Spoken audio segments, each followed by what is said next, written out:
So Chris, Alex, Laurie, thank you so much for being with us today.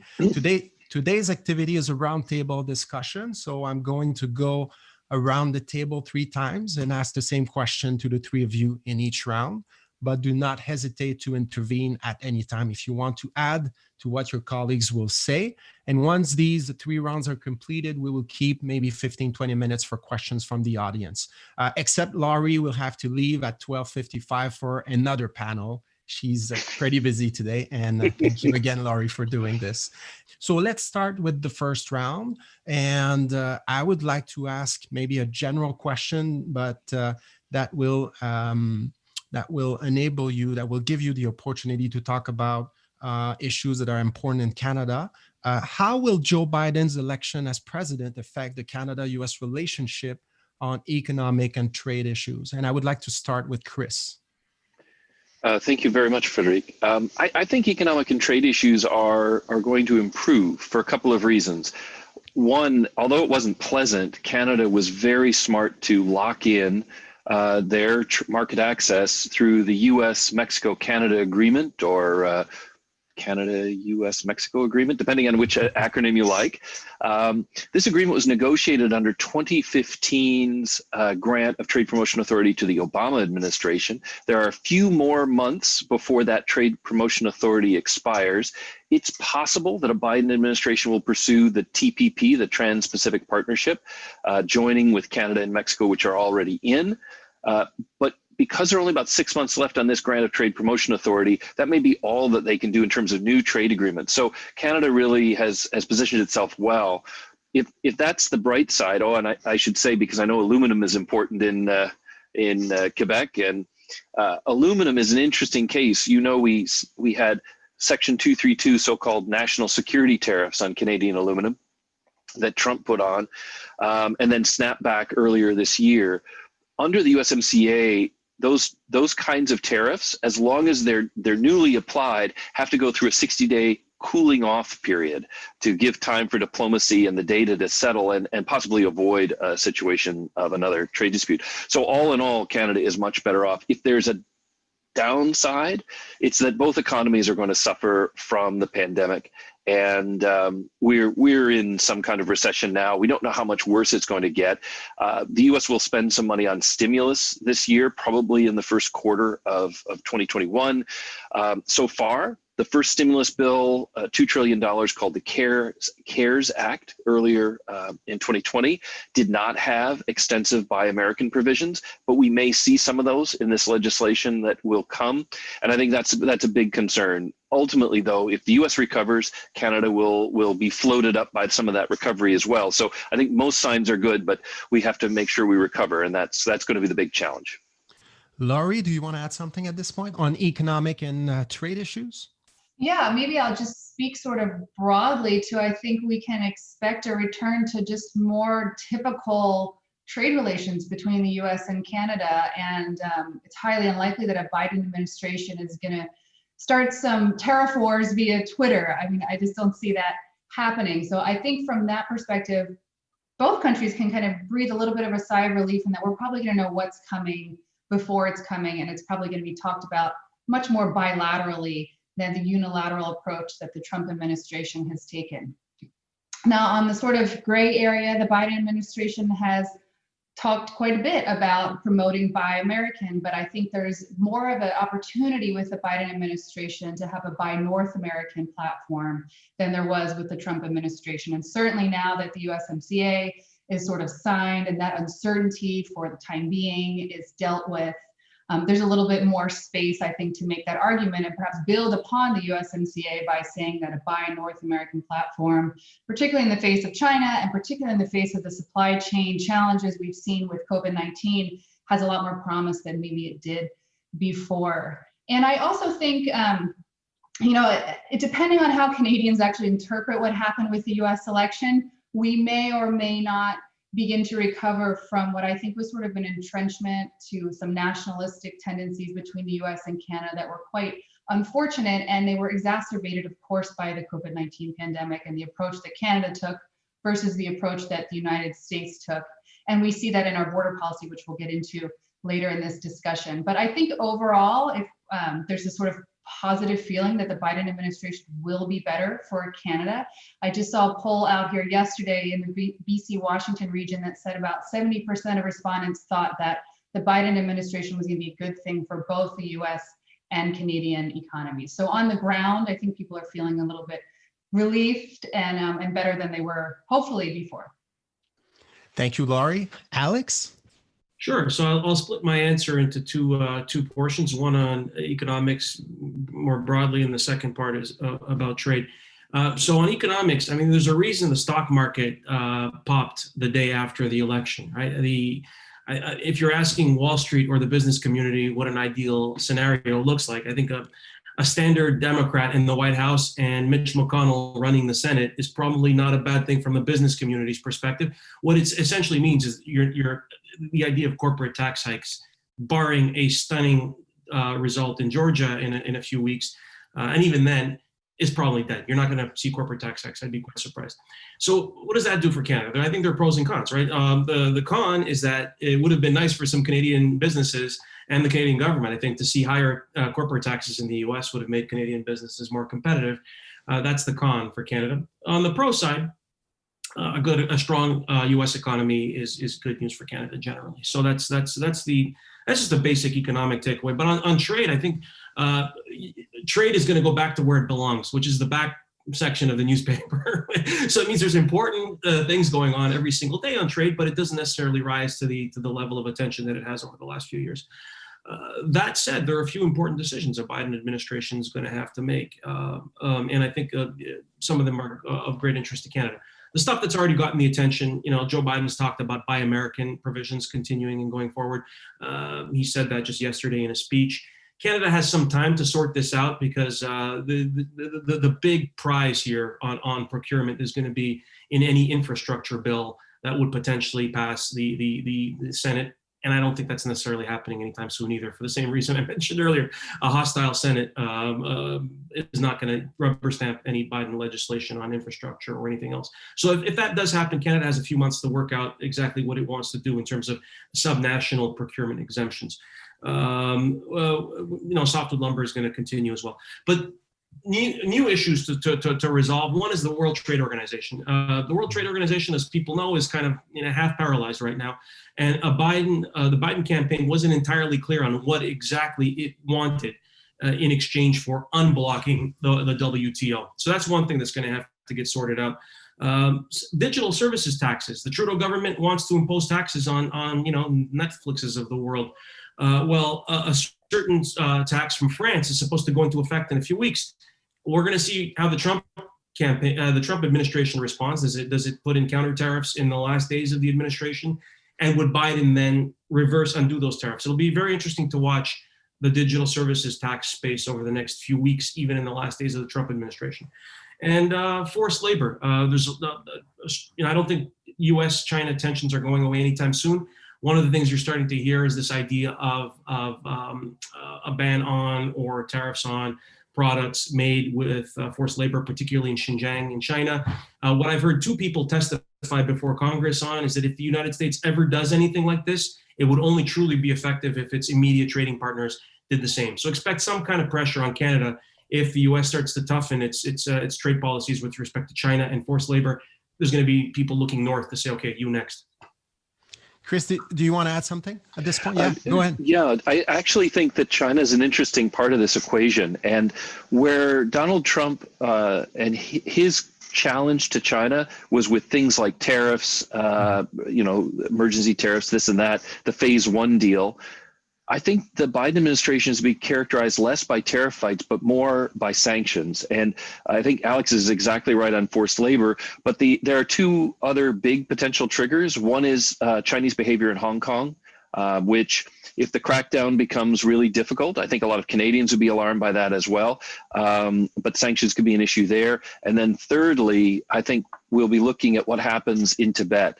The Dalai Lama now is quite elderly. There's some mixed reports in his health. When he passes, both China and India will have successor lamas. And that kind of fight is going to make things complicated, but also could be a trigger for a crackdown in Tibet that would be again, a potential sanctions tool. If there's a silver lining, though, and I want to leave you with something cheerful, many of you know about the Huawei CFO, Meng Wanzhou, who's in Vancouver being extradited. She's being extradited on a warrant that the U.S.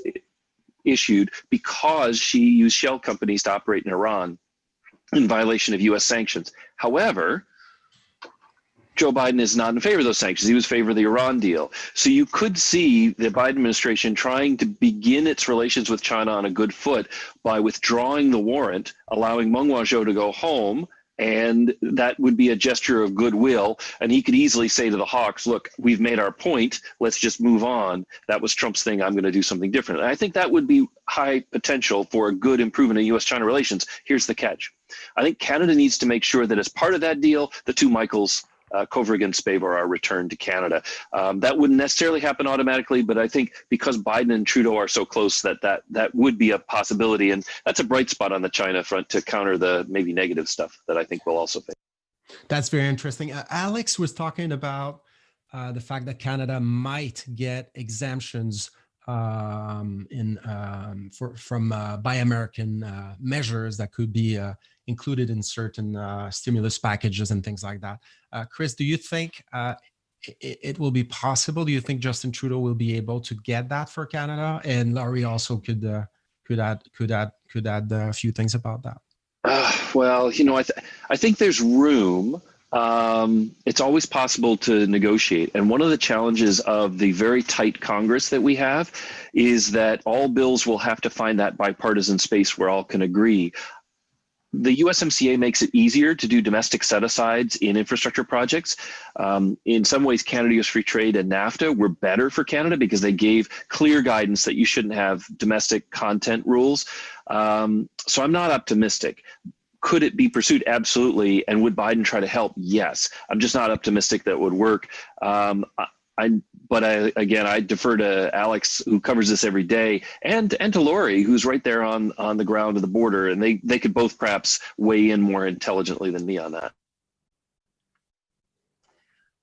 I guess I don't have much more to add than what Chris said, but I do think that there has been, since NAFTA was opened up for renegotiation, there was a real concerted and intentional effort by a number of coalitions and organizations to get together and advocate for the importance of the North American platform, or whether it's manufacturing or whatever.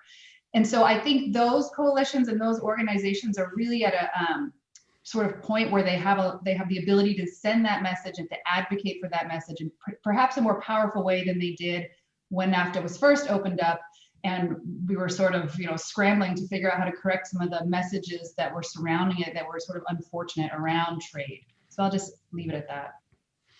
Thank you. I will turn then to energy and environmental issues. How do you think this election will affect the Canada-US relationship on those issues, on energy, environmental issues, knowing that Biden proposes this clean energy revolution, very ambitious agenda? What do you think this election is going to change for Canada-US relationships on these issues? I'm going to start with Alex this time. Sure. So let's look at what a Biden administration could easily do. Let's look at what's a little bit harder and what will be very difficult. So what's easy to do? I was in South Carolina. I covered Joe Biden's miracle turnaround in February. And what he was saying on the campaign trail in February was, day one of my administration, I'm re-entering the Paris Accord. He was saying that in small gyms to several dozen people and very, very tiny events, because at that point he was in like fourth place. So last weekend on Meet the Press, his incoming chief of staff, Ron Klain, day one of a Biden administration, we're re-entering the Paris Accord. So that I would take as a given. It's something he's going to do very quickly. And he can do it quickly. The other thing I think, is going to be an interesting thing to do, look at is the Keystone XL Pipeline. He's promised to cancel the project, which is just, construction of that project has just barely gotten underway. He can clearly do it. It's within his power.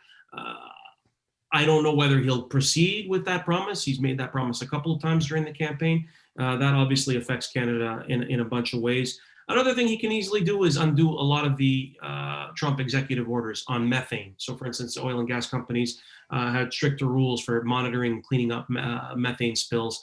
The Trump administration's undone those protections. It's undone auto emissions standards imposed by the Obama administration. Whether that has actually spilled into the market, I thought a lot of car companies were building to the stricter standard anyway. But you could see those auto standards coming back.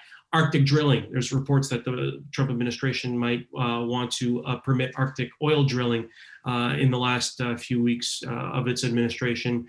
You could sort of see a reversion to the pre-Trump norm there. And I think Biden could do all these things relatively easily. What's a little harder to do is this $2 trillion infrastructure plan. Just to go back to what we were discussing earlier, the centerpiece of Biden's environmental agenda is essentially to decarbonize the U.S. electrical grid by 2035 and to move to net zero carbon economy by 2050. And the centerpiece is to spend $2 trillion on infrastructure. Now, I'm highly skeptical that a $2 trillion anything gets through a Mitch McConnell Senate. However, there could be potentially space for some sort of agreement. Republicans are bleeding votes in the suburbs. Could you look at a scenario where a Biden administration says, okay, we'll give you, X number of dollars in infrastructure spending. We want the following on mass transit, which would serve suburban centers. It'll be a Republican win, a Democratic win, and we can compromise. In an ideal world, that's what you end up with.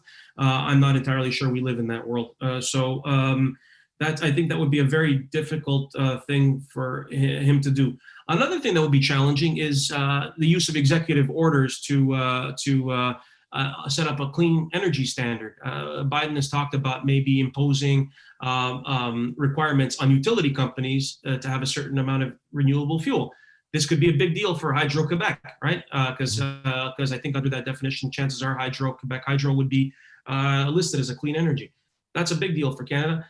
But I could easily see how a more conservative Supreme Court or a federal court system steps in and says, I'm sorry, this is not allowed, because the justification that the Obama administration used for some of its environmental regulations was the 1970 Clean Air Act, which delegated authority to the Environmental Protection Agency to impose clean air standards. It's a 50-year-old law that's been kind of maybe twisted beyond its original purpose. And you can imagine a more conservative Supreme Court saying, you're not allowed to do that. We're going to step in.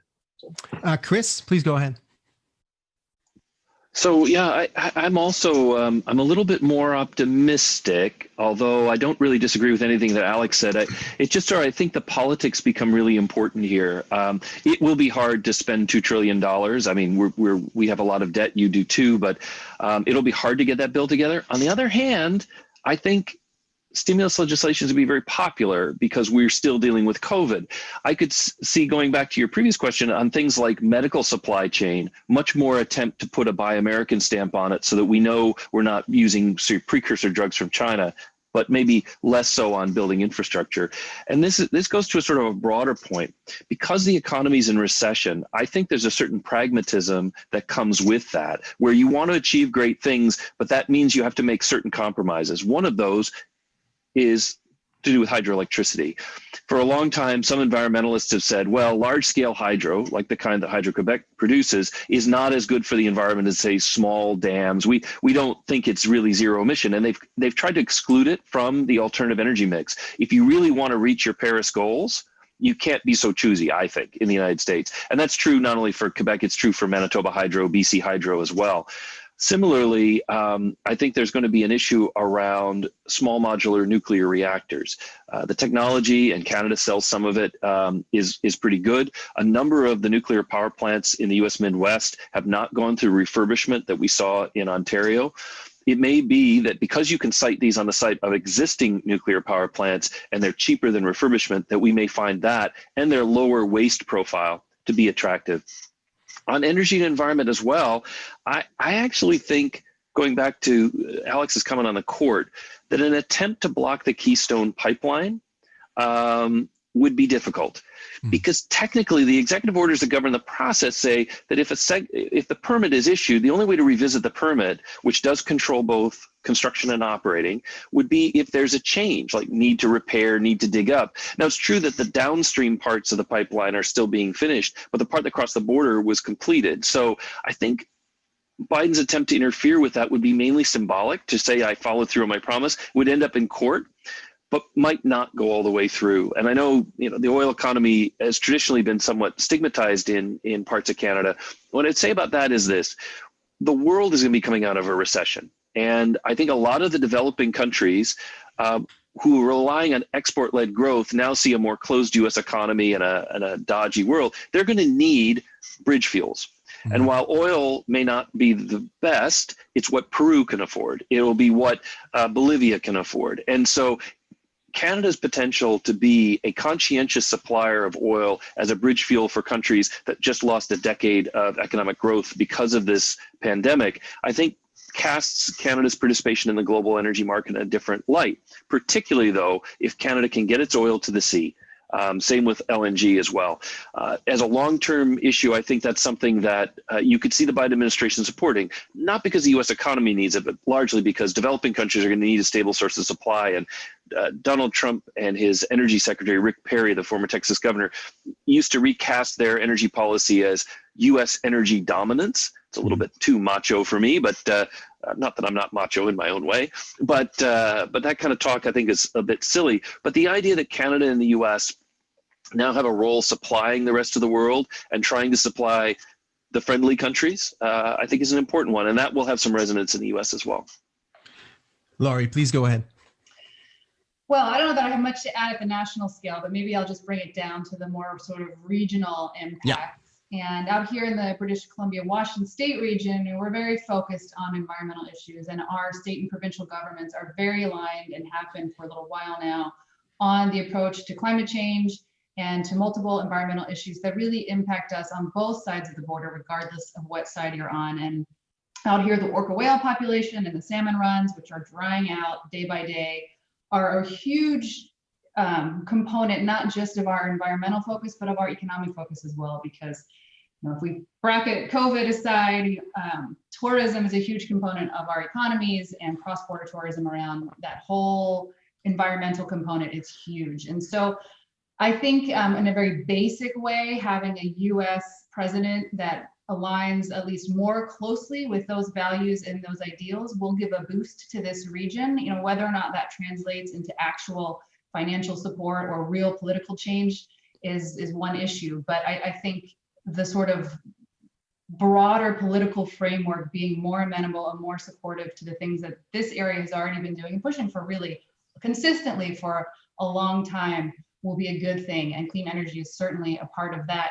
We still are going to have that tension between British Columbia and Alberta, and what happens with different pipelines and different energy routes is not going to change. But from a sort of north-south perspective across the border, I think it's a really good thing. And I wouldn't be surprised if our Governor Inslee, was involved in the Biden administration pretty intimately.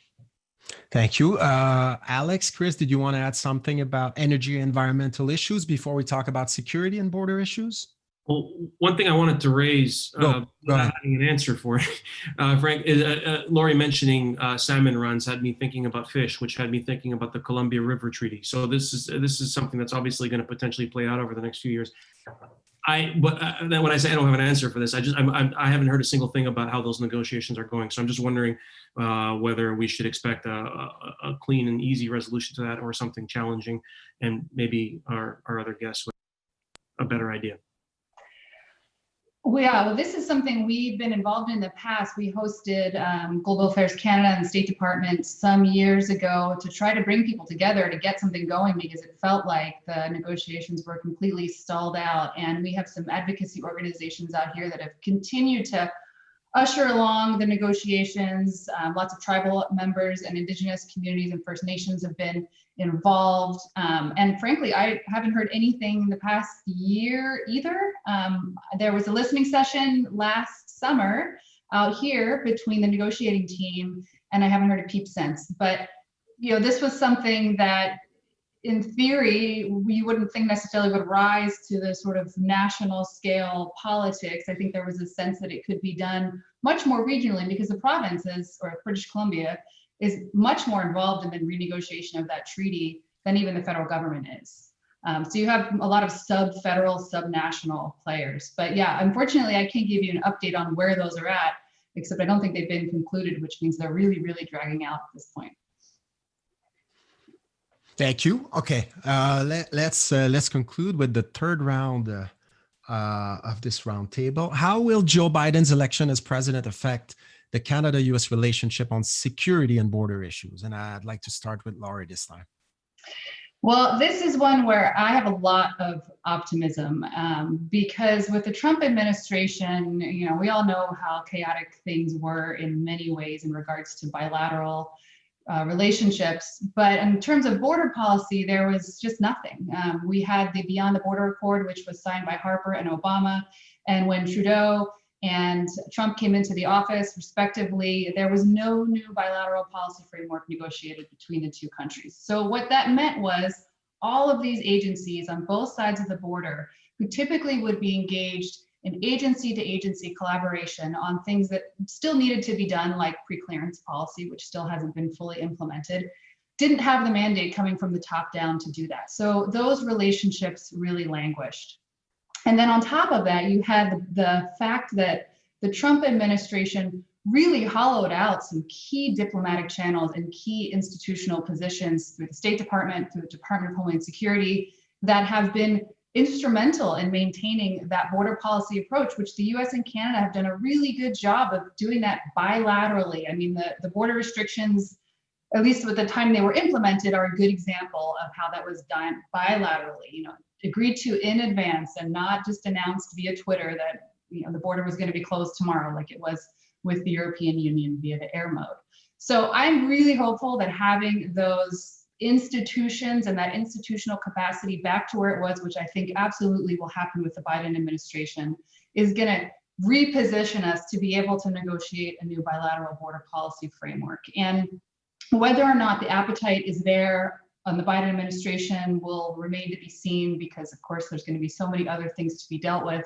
But again, over the last 4 years with the Trump administration, there has been, similar to sort of the involvement of organizations and coalitions around the renegotiation of NAFTA, there's been a lot of not institutional, but organizational capacity built up to advocate for a new border policy framework. One that comes to mind is the Future Borders Coalition. So it's sort of the private sector taking the role of saying, okay, the government isn't doing this work, we're going to do it for you, and we're going to give it to you, and if you can just negotiate it and fine-tune it, then we can move forward with this work that needs to be done, which in a lot of ways between the US and Canada is not political. I mean, the people who are really working on the border are not necessarily political appointees. They don't roll over with each administration. They're longtime civil servants who are engaged in this kind of work. The second point I'll make, and maybe the last one, so I don't go on too long, is that we can't have collaboration without trust. And there's been a lot of mistrust in the US-Canada relationship with the advent of the Trump administration. And we don't even have an ambassador right now to Canada. Once I hop off this call, I'm going to give some comments to the Canadian ambassador and the US acting ambassador, because we've had a rotating role similar to the Department of Homeland Security, which is maybe one of the most important relationships with Canada, at least on the border, the most important one. And again, we've had a series of acting positions. And so the level of knowledge has not been there, the level of trust has not been there, and that has really inhibited collaboration, which really is sort of ready to happen from the ground up. We just need that sort of top-down approval for all of these agencies to begin working on the border again. Alex? So I just wanted to shift the focus a little bit to the immigration and the border component on immigration. So, the Biden campaign hinted that it might be interested in discussing a regional approach to border to migration, which possibly leaves an opening to discussing the Safe Third Country Agreement. I don't think it's an immediate priority of the Biden administration. Frankly, the list of things it has to deal with is quite long. That said, there's some deadline pressure in Canada. The Safe Third Country Agreement was struck down by a court in Canada, and there's been a delay in implementing this new normal. I think it was supposed to be January 22nd, where the Canadian government was supposed to have ended its Safe Third Country arrangement with the US, but that's been punted forward, I think, in a latest court decision. All that to say, Canada might be in a hurry to figure out what it's going to do with Safe Third Country. I'm not sure the United States is in such a hurry. That's the first thing. Second thing, on immigration more broadly, I'm not sure how many Canadians are aware of this, but over the last couple of years, the Canadian government has had tremendous success in these recruiting sessions. It sent recruiters to basically U.S. universities to hold these information sessions, promoting Canada as a destination for students worried about getting work visas in the United States. And the Trump administration's actions on immigration have just touched a huge number of visas, whether it's an H-1B visas or spousal visas, or anyway, just the list goes on and on. And by messing with all these visas in terms of the amount of scrutiny that the visa holders have to face and the time lags, has basically created a lot of uncertainty. And so Canada's benefited from that. Obviously, Canada has enjoyed over the last few years a historic spike in skilled immigration and in student migration to Canada. I'm wondering whether recruiters will be as successful, Canadian recruiters at NYU and Harvard and whatnot will be as successful these next few years as they've been these last 4. So in a way, there are some Canadians who might lament the end of the Trump era because it's been quite good in recruiting talent to Canada. So I think that's another interesting one to watch. On defense, going back to the sort of security theme, NATO lives another 4 years without any drama. I think it would have been interesting to see whether a second term Trump presidency would have continued to undermine trust in NATO or done away with it entirely. So Canadian soldiers currently stationed in Latvia will know that the United States is still part of this organization for the foreseeable future. That said, it'll be interesting to see whether Joe Biden wants to actually do anything with NATO. Does he have any future missions in mind? That he hasn't. I'm not aware of any comments he's made about potential security missions, but that's something Canadians might want to keep an eye on. And finally, this is kind of loosely related to security, but Biden is also talking about hosting a summit of democracies relatively early in his presidency to bring together a bunch of state and non-state actors around the world from democratic countries to talk about how you deal with frankly, China on issues like social media platforms, banking regulations, whether it's money laundering protections and things like that. So this is something that Canada might want to prepare for and bring some ideas to the table on.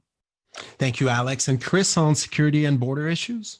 Sure. I'll just make a couple of observations, and one picking up on something that Laurie raised. One of the challenges for Donald Trump when he came into the White House is that both political parties have establishment technocrats, experts who come in as political appointees, but actually know how departments run. And because Donald Trump lost a lot of the so-called never Trumpers who wouldn't work with him, he had a lot of struggles because he had an amateur team of loyal, but not necessarily skilled and experienced people. You'll see that change dramatically because Joe Biden will have easy access to the establishment of the Democratic Party, many of whom are really quite talented and know how to make government work. I hope that they'll have learned the lesson of being shunned during the Trump era and realize that they need to be more attentive to some of the disparate impacts on poor and working class Americans of some of the things they're doing. The establishment did a lot to add to their own sort of bad reputation over the years, particularly after the 2008-2009 financial crisis. But nonetheless, you'll see a much more professional administration. This goes to what Laurie was saying, but on things like Columbia River Treaty or negotiation of things, the pros are back. And I think that will really help make things run a bit better. Secondly, military spending. Donald Trump took the view that we were going to continue to fund social programs and defense spending and cut taxes. Not a great policy in the short run or in the long run, but military spending is something that has a lot of support. And I think in a subtle way, and you don't say it subtle with Donald Trump very much, the U.S. has shifted away from its post 9/11 focus on small wars, the savage wars of peace, as Max Boot would call them, where you focus on Afghanistan, Iraq. They tend to be protracted with a relatively high body count, but very few results. Trump shifted U.S. policy to focus on great power competitors like China, Russia, and really pulling us back from some of those small wars. That was popular. It was popular, I think, with a lot of Democrats as well, because spending a lot of money on deterrence to discourage the Chinese from attacking, it still costs a lot of money, but it doesn't cost as many lives. And if you can deter an actual war, much like the Cold War, you try to avoid a full-out fight. it may be an investment worth making. And I think that'll continue to guide the Biden administration. Third thing, with regard to the border, I do think that while we'll eventually hopefully have a vaccine and treatments for COVID, the experience has taught us that we're going to have to be prepared in the short run and in the longer run to include public health screening at the border as part of how we allow people to go back and forth. And Laurie's quite right that the Future Border Coalition and some of the other groups are trying to look at ways to do that. But remember that some of our biggest protections on privacy are related to our own personal health data. And so how much is shared, on what basis? This is not an easy issue. I don't have an easy answer for you, but I think it's one that we're really going to wrestle with in the next couple of years. We'll be glad to have the technocrats back. Third, and this is where I'm going to be a bit depressing. I'm sorry to be depressing again, but I think we're going to face a real challenge coming out of the COVID era globally. We're very lucky in Canada, the US. We are operating in relatively wealthy countries that have pretty good infrastructure, and we've been able to respond. But for many countries in the developing world, the impact of this pandemic and the shutdown of the economy is huge. And the fact that the US is more protectionist limits their access to markets like the US for export-led growth opportunities. They're going to come out of this crisis knowing that their public health infrastructure, education infrastructure, and transportation infrastructure are all inadequate. And they're going to need money. In a global crisis, what we would normally expect is that the United States would put more money into the IMF and the World Bank, the International Monetary Fund and the World Bank to help stabilize economies and help them to get back to growth. In a recent report, the International Monetary Fund reported that roughly 70% of their available reserves were currently dedicated to Argentina, a country that has 9 times defaulted on its IMF obligations, and I expect probably will do so again. There really isn't a lot of capacity in these organizations to meet the surge in demand that we're about to see. That has 2 effects, I would say. The short run effect is that it will lead many people who are looking for a better life to try to become economic refugees. If you have a way of getting to Europe or to North America or really anywhere that will welcome you, that will allow you to skip past the 10, 20 years of lost growth that COVID will leave for developing countries. And secondly, I think many of those governments will be looking for help. And if it isn't coming from the United States, they're going to look to China. Now, China will have the resources to help countries like Peru and Bolivia, but with strings attached. And I think that one of the real challenges for the Biden administration is, will it be able to convince Americans to finance the recovery of the global economy, or will it cede that leadership role to China? And we may not think China will be as good a leader as the US, but if the US walks away or fails to step up, that's what we can expect. And that has huge geopolitical implications for us for quite a long time. Chris, on China, do you see a big difference between what Biden's proposing and what Trump was proposing in terms of dealing with the with this challenge? Because I read his article in Foreign Affairs, and he talks about the fact that China robs American workers and things like that. So in terms of rhetoric, you might see similarities. The style will be different, but are the objectives very different from what Trump was proposing before? I don't think so. And part of the reason is that the U.S. sort of foreign policy consensus appears to be that the peaceful rise of China was a hoped for good goal, but it isn't happening, certainly not under Xi Jinping.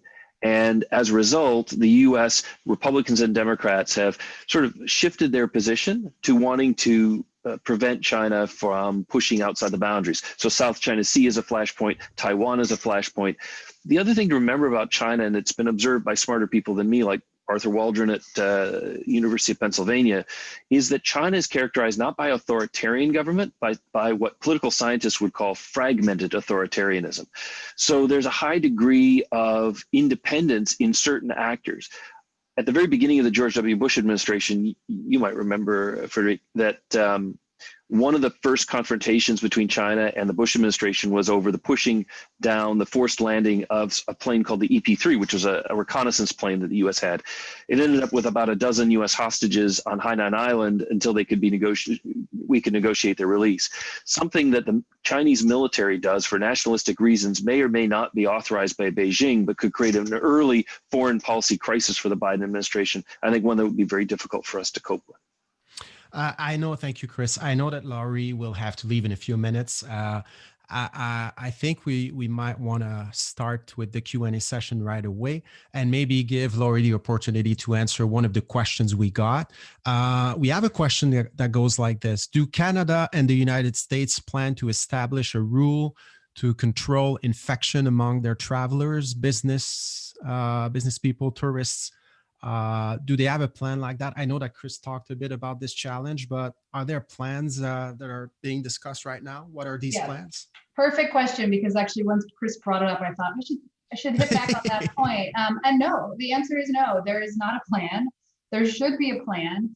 And this is something that should have been started, at least back in April, but wasn't. And over the last few months, there's been more and more push to have a plan. And I would say two things are sort of holding that up. Of course, the US election has held that up. But even before the election was really at the forefront of the administration's priorities in mind, there's a general feeling that the Trump administration was more than happy to just keep the borders closed, both with Mexico and with Canada.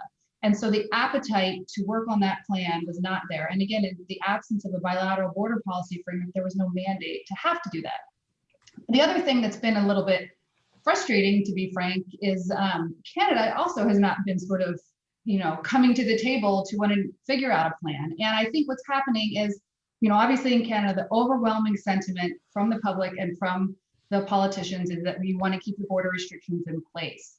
But what's happened is there's sort of been a period put on the end of that statement, and it hasn't gone to the next statement, which is to say, we want to keep those restrictions in place, but we need to start figuring out a plan now so that when the virus counts do get to the point where those restrictions can be eased, we have a way to open up that border, or at least to ease those restrictions in a safe way, so that we are making sure that whoever crosses that border is COVID-free. And Chris mentioned the privacy concerns around the health data, and that is going to be a tricky piece, but there is a lot of work being done on this. And my institute is proposing pilot projects to test out how that can work at the land border. There's efforts at Vancouver International Airport to put in a test route between Seattle and Vancouver to test this out and to contact trace everybody and to get some data so that we can inform those policies. But right now, and Chris could correct me if he has some insight knowledge that I'm unaware of, there is absolutely no plan at all. Thank you. Thank you, Laurie. Chris, did you want to add something or Alex? I'll defer to Alex, but let me just say very quickly, I agree with Laurie on everything. She's exactly right that nothing has been developed. But one of the things that we're trying to do at the Wilson Center, and I'm very pleased by, is we've put together a task force on public health and the U.S.-Canadian border. And the goal of the task force is going to be to listen to the experts and come up with a way that we could at least start thinking in terms of phasing out border restrictions. We have those for the economy. We go from one phase to another with tighter or looser restrictions based on things. The federal governments have done nothing to even talk about improving the phasing. So we wanted to take a look at that. We got a great political lineup. We have former Governor Christine Gregoire of Washington, former Governor Rick Snyder of Michigan, a Republican and a Democrat, Anne McClellan, a former Minister of Public Safety at the federal level in Canada, and Jean Charest, the former Premier of Quebec, all participating in this process to try to understand how we can build public confidence in the border and allow cross-border transit, exactly as your questioner suggested, with a concern for everyone's safety. And I just remind you not to make anyone worry, but right now, essential traffic may cross the border, and that includes essential traffic trucks. Mm-hmm. We are not screening those drivers at all. And so if a driver crosses the border and brings COVID with them, we'll have a huge political headache on our hands. So right now, people say, well, at least the border's closed, it's safe. I think it's closed, but it's not closed enough. And there are some risk factors. And if we don't get ahead of this, and the first people hear about it is a spike in infections that can be traced to the border, all politicians will be running for cover. Mm-hmm. I'd suggest it might be easier to reopen the border than it was to sort of set protocols for its closure, because it's a total mess, as Laurie and Chris were saying. Just give you an example. There are measures supposedly in place between U.S. states where you're supposed to self-quarantine, and you're encouraged to quarantine if you've been to a hotspot within the U.S.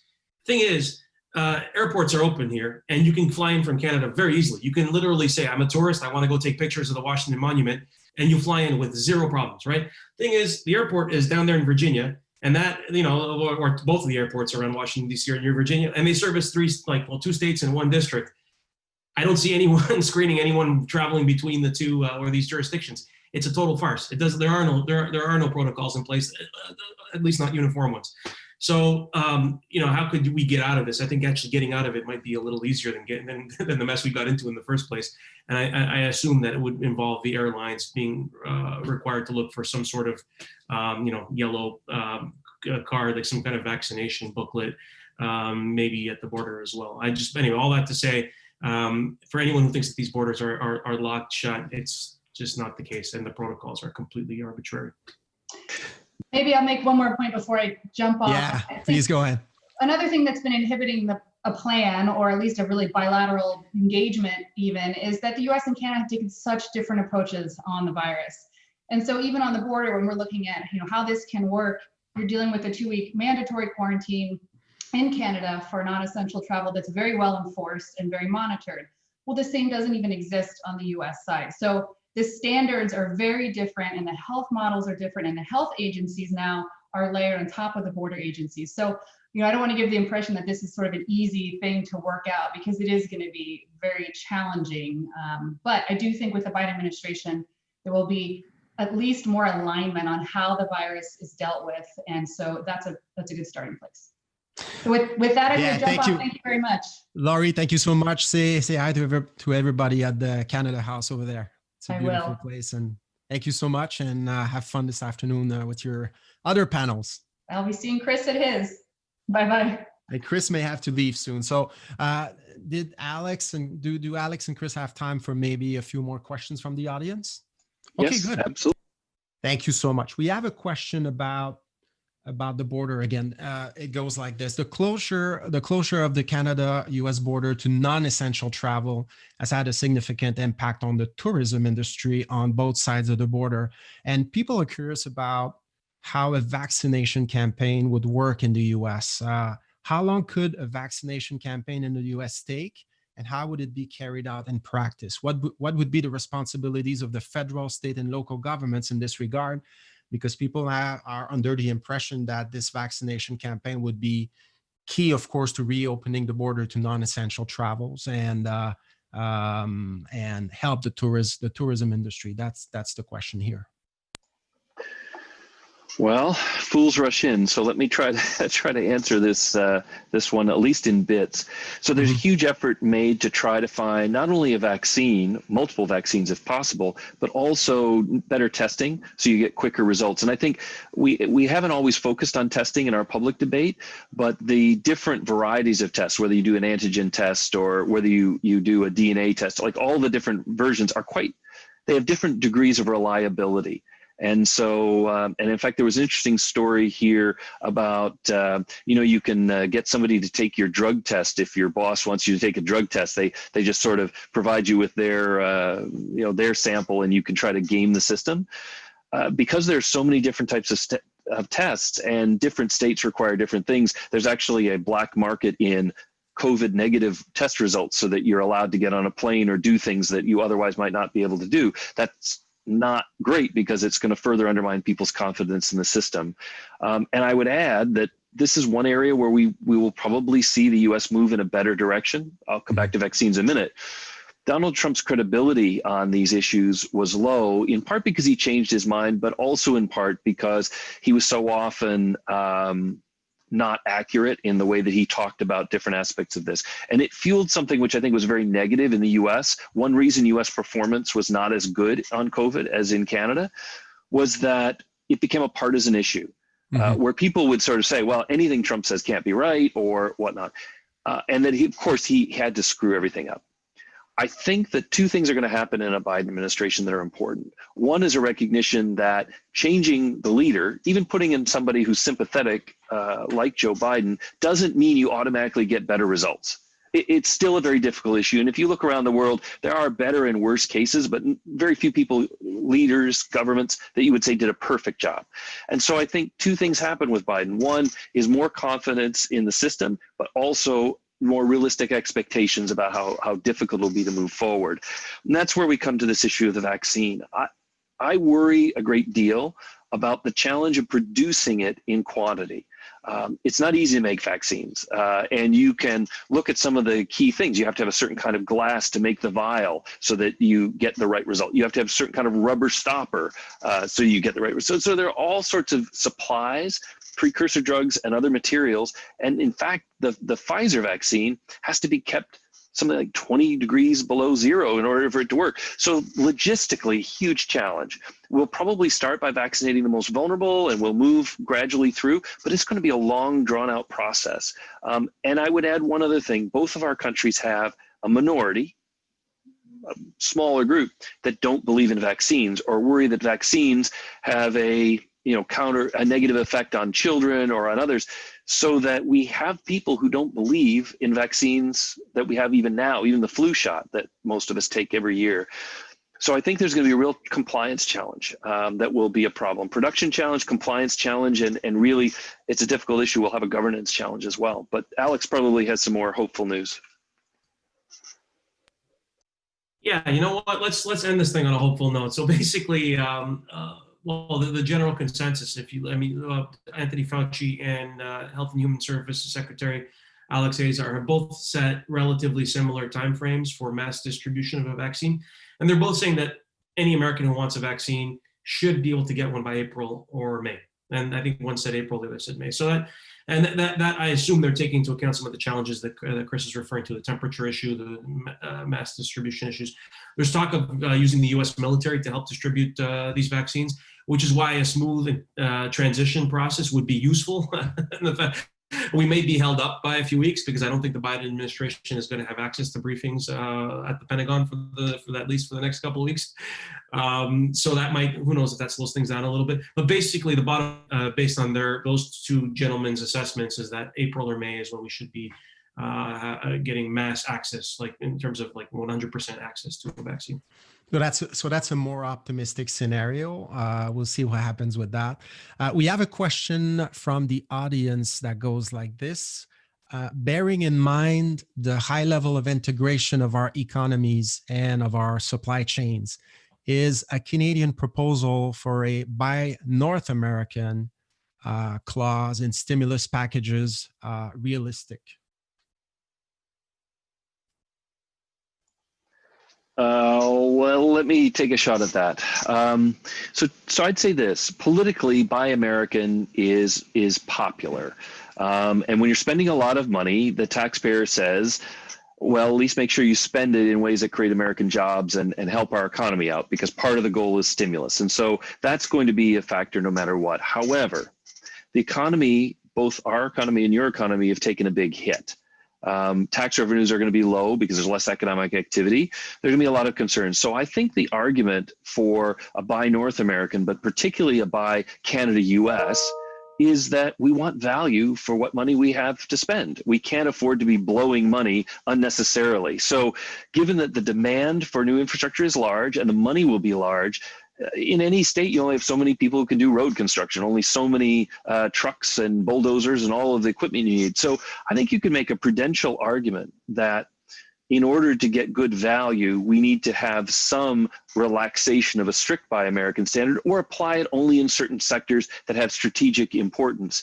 I've often sort of floated this idea. I don't know if your audience will like it or hate it, but after World War II, we established a defense production sharing agreement that eliminated national content for military products, because we wanted to make sure that we could supply each other in time of war.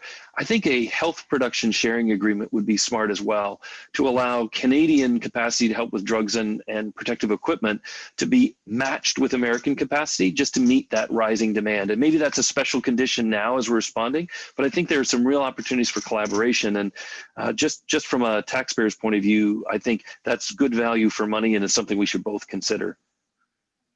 Alex, do you want to add something about that?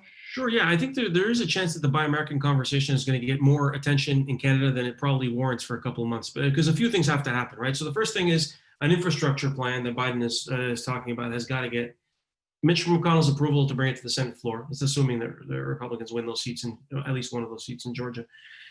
Then it's got to get 51 votes. And I don't see it easily getting 51 votes. And even if it did get 51 votes, then I don't see it necessarily getting those 51 votes if you start to mess with the Buy American rules. So it's all going to be a bit tricky. I'm not saying it's impossible. It's doable. It's just going to be tricky. Then you have to look at the subnational level, right? Because very little of this money is going to be the U.S. government saying, here's a bunch of money, build me something. This goes to cities and states. And then which of these cities and states are part of the World Trade Organization's agreement on subnational procurement in the first place? Some will be, some won't be. And then if you want to get exempted, if you want to get Canada exempted under the Buy American provisions of this legislation, once you've read the fine print on subnational procurement, well, then what's Canada putting up? And if we're speaking to people mostly from Quebec, I'm sure there are a lot of Americans who'd like to supply Hydro-Quebec with equipment. So does Hydro-Quebec, is Hydro-Quebec part of any agreement? Would Ontario Infrastructure be part of any such agreement? So any Canadian asking about what the United States is going to do on Buy American has got to be prepared for the second conversation is, okay, well, what will you do for me now? Thank you. We have another question from the audience. Who could be Joe Biden's ambassador to Canada? Do you have ideas about this? Well, I mean, no, actually, somebody that Alex and I both know. I don't think me, and in part because I'm a Republican, and it's not the flavor of this administration. But somebody that Alex and I know he wants to build bridges with the other party, though. Yeah, I suppose. I don't know. Let me divert this conversation. I actually think that one of the people he might decide to pick who might be very good at the job is somebody that Alex and I both know, Scotty Greenwood. For a long time, she was chief of staff for Gordon Giffen when he was ambassador in Ottawa. She stayed very engaged in both Democratic politics. She was at one time the head of the Democratic Party in Georgia. She's very well connected. She knows the issues cold. We haven't had someone that well versed on Canada-US as our ambassador in Ottawa for a long time. I think she'd be quite an interesting contender. But beyond that, I certainly hope we keep in the spirit that we have done of having politicians. And there are some border state politicians that might be available. Someone that maybe Biden was close to. Some people have talked about Gretchen Whitmer, who is the governor of Michigan. Her poll numbers have not been great, particularly, but she's very good. We've also talked about some of the Democratic senators. We've never had a Congress person or senator serve as ambassador, and so you could see sort of those kinds of options. So for me, I think it'll probably be a political ambassador. I think Scotty would be great because she likes me, and so I'd get invited over for lunch. But Alex is probably even more plugged in on this, so I'll turn it over to him. Well, it's funny you mentioned Scotty because her name came to mind too. I think that her name was kind of in circulation 4 years ago when Hillary Clinton was expected to win that election. Scotty is the person who basically she helped brief. She helped brief Kelly Craft before Craft was appointed to Ottawa. She'd arrived with better knowledge of Canada than many Canadians have. I mean, she knows the country exceptionally well. She knows all its provinces. She's been all over the place in Canada, and she basically would arrive pre-briefed, and that would be an obvious and logical choice. But I mean, there are probably other names out there. I'm assuming they'll look at other candidates for every major position of that sort. But yeah, it's nothing much else to add. So Chris, Alex, on behalf of our staff, scholars, and students at the Raoul-Dandurand Chair at the University of Quebec in Montreal, I want to thank you again for accepting our invitation. It remains to be seen how the weeks leading up to the transition of power on January 20 will unfold. We didn't talk about this, but I'll be curious to see what happens with that. But there's no doubt that the audience that has come to hear you today is better equipped to know how Joe Biden's election might impact Canada-US relations.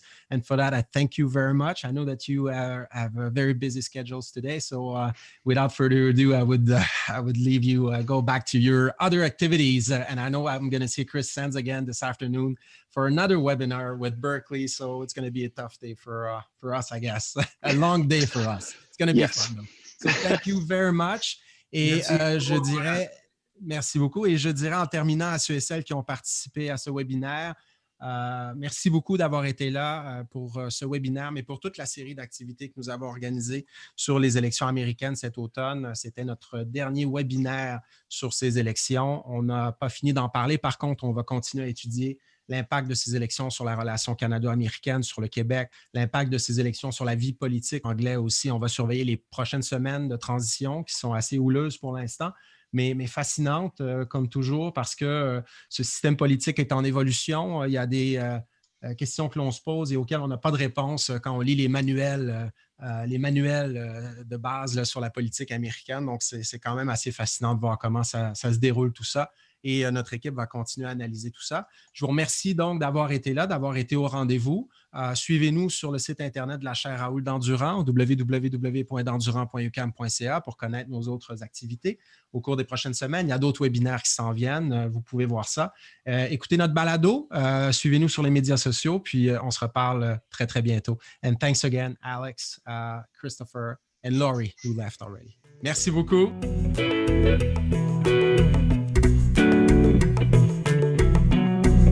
Thank you.